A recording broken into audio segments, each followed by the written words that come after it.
Hey coaches, welcome to my YouTube channel. I'm back in my basement for this week's series. Each week I've been trying to go through a different portion of coaching football, whether that's scheme or this week I'm going to be talking about kind of growing your program, kind of coaching 101 type materials.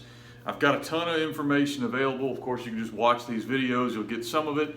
You can go to my website. I've got a lot of the forms that I kind of use for this, or I actually have a head coaching 101 course on CoachTube where you can get very detailed information if you're interested. The website's fbcoachsimpson.com. You can reach out to me through Twitter, through this YouTube, or through Facebook, or whatever other way if you're wanting to get ideas. This week I'm going to be talking about creating buy-in or growing your program in different areas. So to do that, I feel like one, obviously you've got to figure out a way to create buy-in or involving your players. Number two, your coaches, assistant coaches. Three, your community. And then four, shouldn't have put it at the end, but I feel it's the most important. That's involving your own family within your program and some different ideas to do that.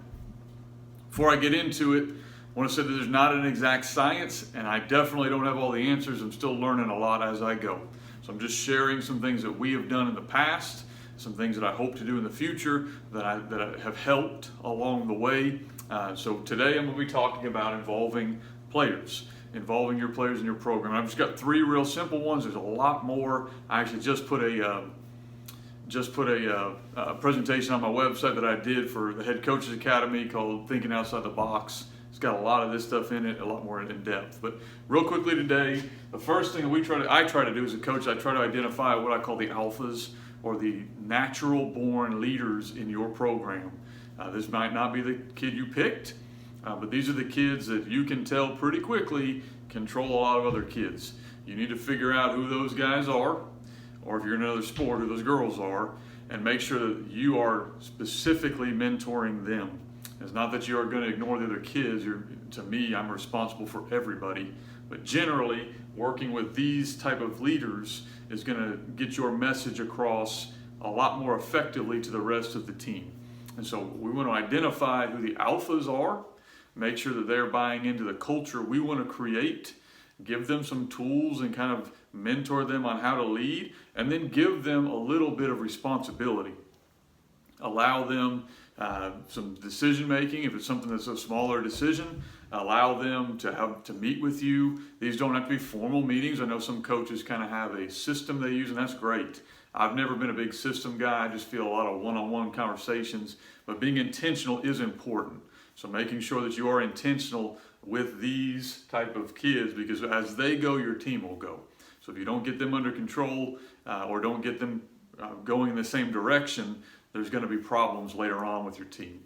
Second thing I'd recommend is making sure you kind of have an established system of where you want your kid to go. So the kid enters your program and whatever level you get them, till they leave, they need to feel the fact that they're getting more responsibilities. They're also getting more freedom, and they're being treated more like an adult as they work through.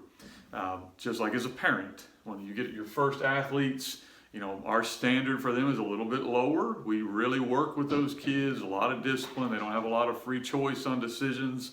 As they work their way up, to me, being a senior in my program needs to be something where these kids recognize this is special. This is their team, their senior year, they're going to lead. They've been looking forward to this, and you kind of grow that as you go. That's why I'm not a huge fan of all these big giant rings we give youth kids for winning youth championships. I feel as you go, everything should get bigger. Something small as in like decals. My son played 7th grade football, plain helmet. Our junior high kids, had one little sticker. Senior high kids, we ramped that up. And so we're going to grow those little things, but we're also going to grow the responsibility on that young man. 7th grade, you missed the summer, we're probably going to have some way you can make that up. 12th grade, that's unacceptable. And so you're going to work that all the way up so there's a slow growth. And that way your kids understand your culture. That's how you really develop culture, is a slow growth, I believe. Come in there and there's a lot of different ways you can do it, but if you come in there and do it slowly and teach these kids your expectations as you work with them, like you would your own child, they're much more likely to buy in, and your retention rate is going to be much higher. Okay. I let our kids, especially our seniors, pick things that it's not that they don't matter. They matter to the kids, so it might be something along the lines of, hey, here's a few options for our theme for this year. What do you guys think? And let them have a voice in it. Sometimes let them vote on it. Hey, here's a few t-shirt ideas. What do you guys think about this? I'm thinking about doing this kind of reward. What do you think? And giving ownership back to those kids. Hey, what should we make our expectation on how many workouts you have to make to be able to dress in the spring? We just did that here, and our kids came up with what they thought. Well, now they've had ownership, they've had buy-in. Now my job is to hold you accountable to what we said we're going to do. And so it makes it a lot more of a, we're in this together, as opposed to you're here and I'm here and we're not going to work together. So to me, there's a few simple things. Again, I've got a lot more of this. That PowerPoint would be great. It's on FB Coach Simpson. It's just thinking outside the box. If you want like in-depth stuff, I've got it on CoachTube, that Head Coaching 101. Appreciate you guys' time. Tomorrow we'll be checking out involving coaches, things you can do to involve your coaches, and then community, and then family. If you haven't already done so, please like and subscribe to my channel. I'm very close to 1,000 and hoping to get there this week. Appreciate it.